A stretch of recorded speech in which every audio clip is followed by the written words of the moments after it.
Maccabees 6.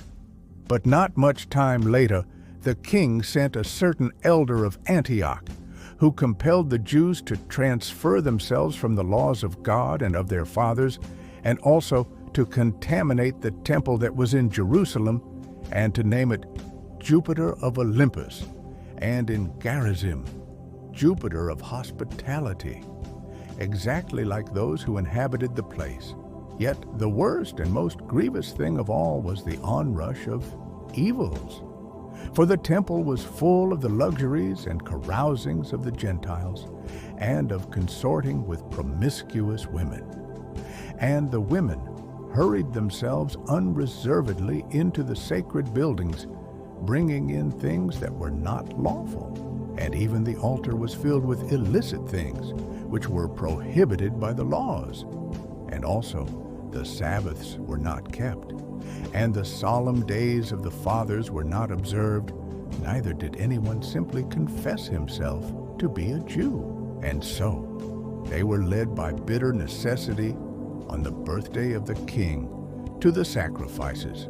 And when the holy things of Liber were celebrated, they were forced to go around crowned with the ivy of Liber. Then a decree went out to the neighboring cities of the Gentiles, suggested by the Ptolemeans, that they too should act in a similar manner against the Jews, to oblige them to sacrifice, and that those who were not willing to conform to the institutions of the Gentiles should be executed. Therefore, there was misery to be seen. 6-10, for 2 women were denounced for having had their boys circumcised. These, with the infants suspended at their breasts, when they had publicly led them around the city, they cast down from the walls.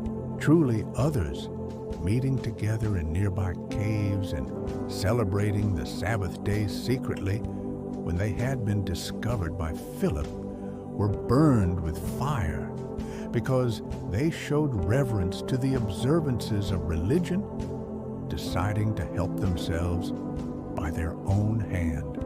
So then, I beg those who will read this book, let them not be repelled by these adverse events, but let them consider that these things happened not for the destruction, but for the correction of our people.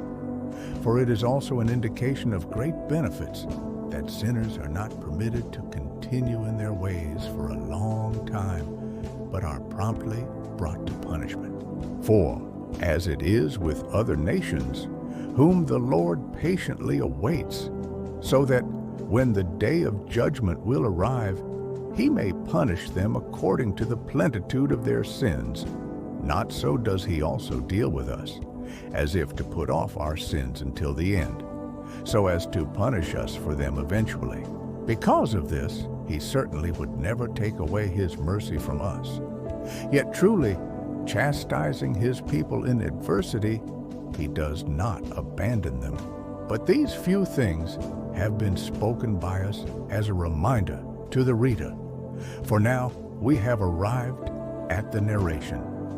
And so Eleazar, one of the chief scribes, man advanced in years and of stately countenance, was compelled to open his mouth wide to consume the flesh of swine. Yet he, embracing a most glorious death as greater than a detestable life, went forward voluntarily to the torments. And so, thinking over the manner by which he ought to approach it, enduring patiently, he was determined not to permit, due to a love for life, any unlawful things. Yet those who stood near, being moved by an iniquitous pity because of long friendship with the man, taking him aside privately, asked that flesh be brought which was lawful for him to eat, so that he could pretend to have eaten just as the king had commanded from the flesh of the sacrifice. So then, by doing this, he might be freed from death. And it was because of their old friendship with the man that they performed this kindness for him. But he began to consider the eminent dignity of his stage of life and old age, and the natural honor of gray hair, as well as his exemplary words and deeds from childhood. And he responded quickly, according also to the ordinances of the sacred law preserved by God, saying that he would first be sent to the underworld. For it is not worthy for those of our age, he said, to deceive, so that many adolescents might think that Eleazar at 90 years had converted to the life of the foreigners. And so they, because of my pretense and for the sake of a brief time of a corruptible life, would be misled. And through this stain and desecration, I would defile my last years. But if, in the present time, I were rescued from the torments of men, I would then not escape the hand of the Almighty, neither in life nor in death. For this reason, by departing life with fortitude, I will show myself to be clearly worthy of my long life. And so I will bequeath an example of fortitude to youths, if, with a ready soul and constancy, I carry out an honest death, for the sake of the most serious and most holy laws. And having said this, he was immediately dragged away to execution. But those who led him, and who were more mild a little before, were turned to anger because of the word spoken by him, which they considered to have been brought forth by way of arrogance. But when he was ready to perish by the scourges, he groaned, and he said, O Lord, who holds all holy knowledge, you clearly understand that although I could be freed from death, I suffer grievous pains in body. Truly, according to the soul, I willingly endure these things because of your fear.